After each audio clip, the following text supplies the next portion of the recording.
Jadi kalau kita kita melihat sebetulnya yang nyata itu adalah jiwa, Iya. yang nggak nyata itu adalah materi. Oh, itu Dari perspektif spiritual ya. perspektif fisika. Oh, gitu. Iya.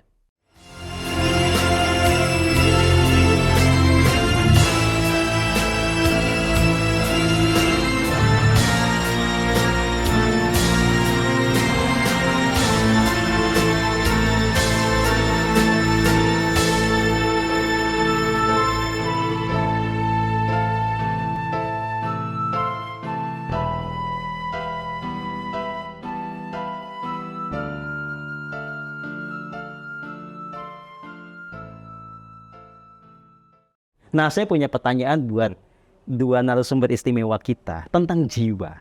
Ya. Nah, saya bertanya dulu pada Pak Prof ya. Menurut Mas Yudi atau Prof Yudi, jiwa itu ada nggak? Kalau ada, bagaimana Mas Yudi bisa mengatakan itu ada? Pembuktiannya bagaimana?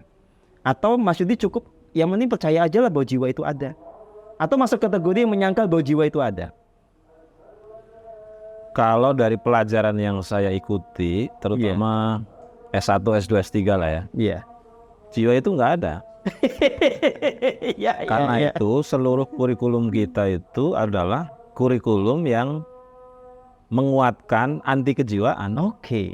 Tidak ada kurikulum di sekolah sarjana dan kampus Indonesia S1, S2, S3 yang kurikulum itu didesain dengan basis kepercayaan kepada jiwa. Tidak ada. Tidak ada. Jadi pendidikan soul, pendidikan hati, pendidikan Nggak ada. material itu nggak ada. Oh. Puncak-puncaknya adalah ketika terjadi penandatanganan Komdesus dengan Pak Harto untuk meliberalisasi pendidikan. Oke, ini buah dari reformasi 98 itu. Ya, sehingga mata kuliah ideologi seperti Pancasila saja sudah tidak ada. Filsafat Pancasila sudah nggak ada. Padahal itu kan hanya pintu masuk untuk mendalami kejiwaan. Oh, iya. Pintu masuk untuk mendalami hati. Pintu masuk untuk mendalami substansi Indonesia.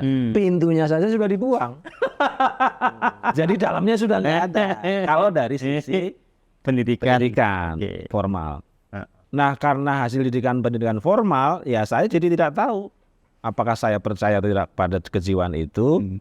Apakah saya mengerti atau tidak terhadap kejiwaan itu? Saya hanya menyanyikannya dalam sebuah lagu Indonesia Raya itu. Iya, iya. Bangunlah jiwanya, bangunlah raganya. Tapi yang saya alami tidak ada pembangunan jiwa. Wabeh pembangunan raga. Iya, iya. Pak Jokowi itu kulminasi dari iman dia kepada raga. Makanya yang dibangun itu ya Jalan tol. iya, jalan tol, jalan layang, jalan apa saja. Yang lebih repot lagi itu utang. Utang itu kan pendidikan non jiwa, pendidikan raga itu ujungnya. Jadi kalau Mas Ryo tanya ya memang Raono menurut yang saya pelajari. Oke. Tapi pengalaman personalnya Mas Yudi, bagaimana tentang jiwa ini? Ini suatu yang realistis apa tidak? Ya karena yang saya alami dari pendidikan itu nggak ada, ya saya anggap nggak ada dan nggak penting. Kalau zaman dulu sebelum apa namanya sekolah-sekolah formal, kepercayaan itu menjadi kepercayaan yang diterima saja, tidak dipertanyakan dan tidak dibuktikan juga. Tidak, apalagi dibuktikan, dipertanyakan saja tidak. Iya, ya. Jadi iman sebagai given, iman sebagai sesuatu yang seperti saya lahir laki-laki. Tidak pernah bertanya kenapa saya laki-laki, kenapa saya lahir dari orang tua guru, kenapa saya lahir di Purwokerto, itu nggak pernah ditanya. Terus pokoknya aku laki-laki, bayi laki-laki, lahir di Purwokerto dan selamanya jadi laki-laki gitu. Jadi pengetahuan kejiwaan saya itu persis seperti pengetahuan saya soal saya laki-laki. Tidak pernah mempertanyakannya, tidak pernah mendiskusikannya. Baru setelah ketemu sama Anda itu mulai itu pun baru di pintu. Makanya tadi saya bilang saya maaf saja dulu. Menarik ya. Ini jawaban yang sangat jujur. Saya mau kejar lagi. Mas Yudi beneran pengen mati? Emang nggak takut akan kematian? Saya rindu, bukan takut. Yang benar. Rindu itu karena tahu bahwa kematian itu indah, karena berilusi bahwa kematian itu indah. Nah itu aku nggak bisa menurut. Yang jelas gini kalau sejarahnya.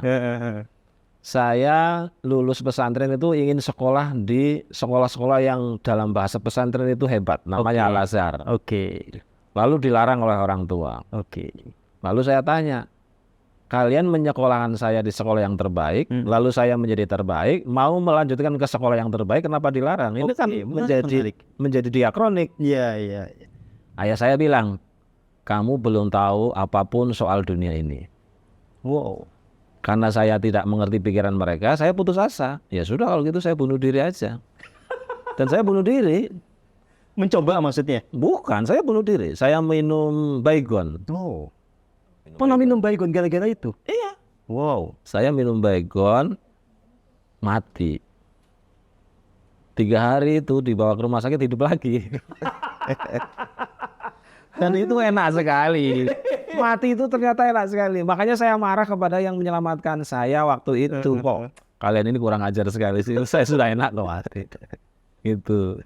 Lalu keputusasaan itu terus muncul karena tadi saya udah cerita di awal ya. Iya, iya. Punya hipotesa bahwa bangsa ini problemnya adalah ini, ternyata jawabannya itu. Iya. Itu jawabannya ini lagi gitu loh. Iya, iya. Oh kok nggak ada.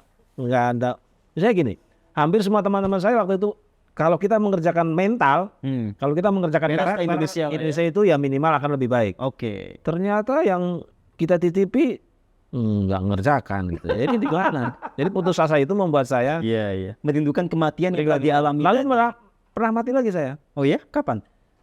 Jadi tahun 95 saya itu khutbah Idul Fitri di Semarang. 95. 95.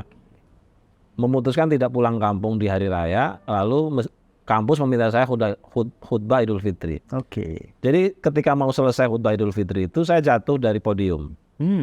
Keluar darahnya, kata yang nolong keluar darahnya itu. Dibawa ke rumah sakit Karyadi. Divonis mati. Oh. Dibawalah jenazah ini ke kampung. Tapi lalu hidup. Dan ketika hidup itu ada ibu saya bilang, ibu ini nggak benar. Harusnya saya ini sudah mati. Enak sekali mati itu. Kenapa ibu jadi harus membuat saya jadi hidup lagi gitu. Makanya saya sempat tidak harmonis hubungan dengan ibu. Karena aku menganggap ibulah yang membuat saya balik ke dunia. Jadi berapa tahun saya nggak mau nyapa beliau. Gara-gara marah karena dibuat hidup lagi ya? Ya, bukan dibuat hidup lagi. Maksudnya, mestinya kalau waktu itu langsung dikubur, aku nggak lihat wajah ibuku lagi.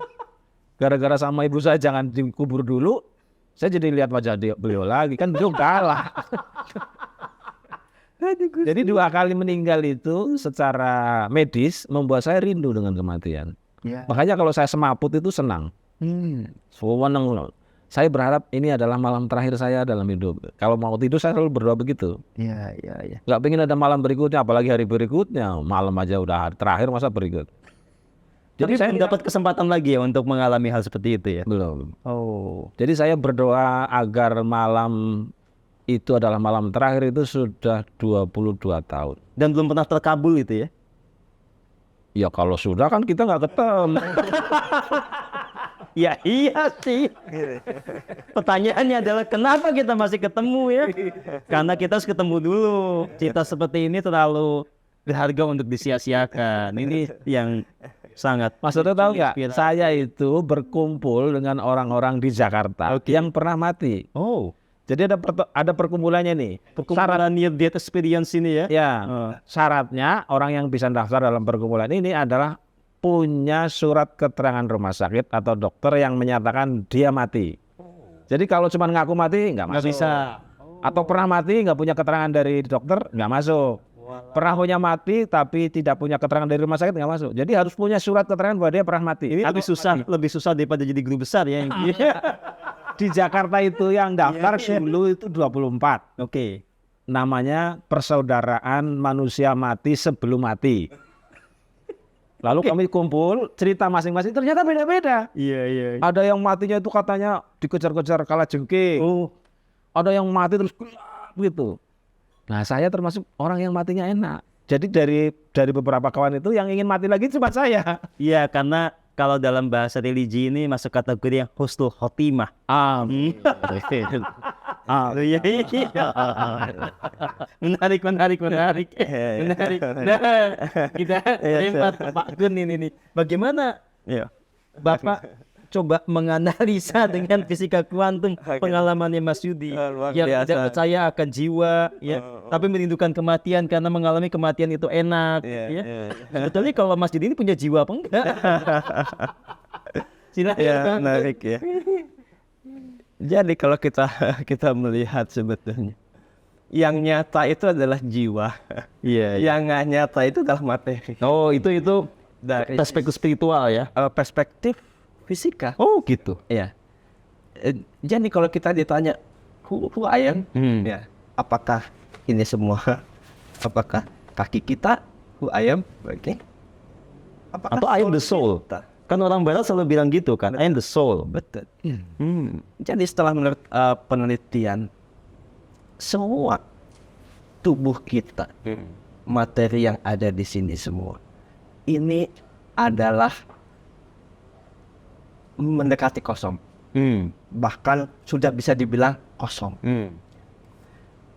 Orang mengatakan, ya misalnya sel kita dilihat atau materi yang ada, mungkin ada yang logam atau non logam, dilihat protonnya ada masanya enggak?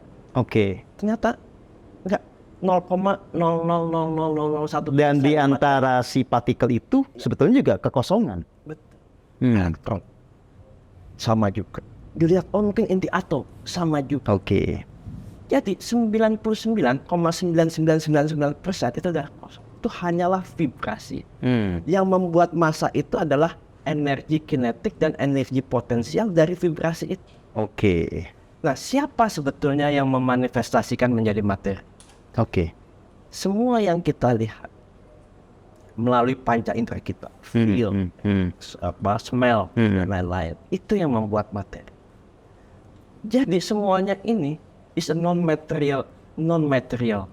Begitu informasi itu masuk ke mata, diolah oleh otak kita, cerebellum. Begitu itu sudah diamati, maka itu menjadi materi. Sebentar. Ya. Ini menarik nih, Pak Kun. Jadi, Pak Kun ini saya pegang pejal. Ini karena ada saya. Kalau nggak ada saya, apakah ini tetap pejal apa enggak? Nah, fisika kuantum mengatakan bahwa selama kita tidak mengamati, selama kita tidak mengamati, misalnya saya madep belakang, ini semua Bisa berubah. bentuknya, manifestasinya bisa apa saja. Oh, Entah itu dia bisa partikel atau dia bisa gelombang. oke. Ibarat kayak di lift, ya. Kalau kita di lift sendirian seperti apa? Kita bisa joget-joget, bisa lompat-lompat kalau Oke. sendirian. Tapi begitu lift kebuka, kita jadi materi. Begitu tutup lagi, kita terserah. Nah itu sama. Semua materi yang ada di sini, begitu kita tidak lihat, Itu dia bisa berubah. bisa bentuknya gelombang atau partikel, ya. Terserah dia. Dan itu memiliki probability dan possibility yang random. Oke. Jadi menarik ya. Jadi yang tadi yang real justru soulnya. Nah, ini saya mau cerita. Ya, Nanti baik. biar Mas Yudi juga menanggapi, nanti Mas Kun menggenapi. Ya. Jadi begitu saya mendalami spiritualitas, saya mulai mengenal yang namanya hierarki eksistensi. Ya. Nah, dalam sains modern itu kan yang dianggap eksis, itu kan yang material. Ya, kalau dalam konteks kita sebagai mikrokosmos misalnya, yang dikenali sebagai yang ada adalah si badan. Sebagai representasi dari atomic world. Ya. Makanya tadi seperti yang diceritakan Mas Yudi, di dalam pendidikan modern kita S1 sampai S3 pun tidak dikenal yang namanya jiwa. Karena jiwa tidak terobservasi. Jiwa adalah sesuatu yang immaterial, maka dianggap tidak ada dan tidak dipedulikan, ya. Nah, dalam spiritualitas kan kita tidak hanya menggunakan yang namanya panca indera. Otak kita harus juga terhubung dengan perangkat lain, ya. Nah, saya menyebutnya sebagai divine sense, rasa sejati. Nah, ada juga perangkat disebut sebagai pineal gland atau kelenjar pineal. Itu perangkat ekstrasensori yang penting. Dari situ saya akhirnya tahu bahwa oke, ini nyata ada. Tapi sebetulnya di balik ini ada realitas yang berbeda. Yang kenapa dia kemudian menjadi materi, ini karena persoalan frekuensi vibrasi. Dia memecah ya lewat sebuah mekanisme. Dari situ kemudian saya memahami bahwa jagat raya ini sebetulnya ada realitas multidimensi. Secara sederhana kalau dalam khasanah spiritual ya, kita memahami dunia ini dalam matriks 31 dimensi. Ini saya menyebutnya dimensi 5. Nah, jiwa itu kan non materi.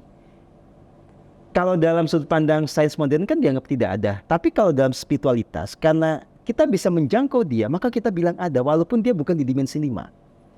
Nah, Mas Yudi ini kenapa dia meninggal dan senang? Karena jiwanya di dimensi kedamaian, itu ada. Kalau dalam sains modern kan kalau mati kan dianggap nggak ada lagi kan, ya udah habis.